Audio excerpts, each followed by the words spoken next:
ഇന്ന് രാവിലെ തന്നെ ബിഗ് ബോസ് പറയുന്നു കുറച്ച് ആളും കൂടെയുണ്ട് അവരുടെ ലൈഫ് സ്റ്റോറി പറയാൻ എന്ന്. ഇനി ആരുടേതാണ് ലൈഫ് സ്റ്റോറി പറയേണ്ടതെന്ന് നിങ്ങൾ തീരുമാനിക്കൂ.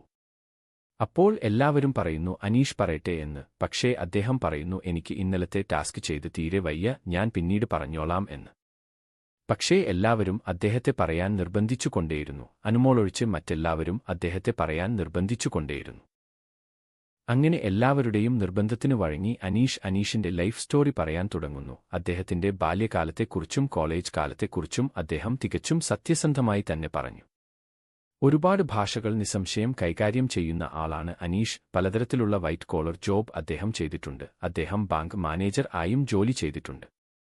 സ്കൂൾ കോളേജ് കാലഘട്ടങ്ങളിലെ മികച്ച വിദ്യാർത്ഥി എന്ന പേരും നമ്മൾ ഒന്നും ചിന്തിക്കാത്തതിന് അപ്പുറമുള്ള ആളാണ് അനീഷ്. പലതരം ടിവി ഷോകളിലും പങ്കെടുത്ത മികച്ച എക്സ്പീരിയൻസും അനീഷിനുണ്ട്. വളരെ ഇൻട്രസ്റ്റിംഗ് ആയ ഒരു കഥയായിരുന്നു അനീഷിന്റേത്. ബിഗ് ബോസ് സീസൺ 7-ൽ നല്ലൊരു മുതൽക്കൂട്ട് തന്നെയാണ് അനീഷ്.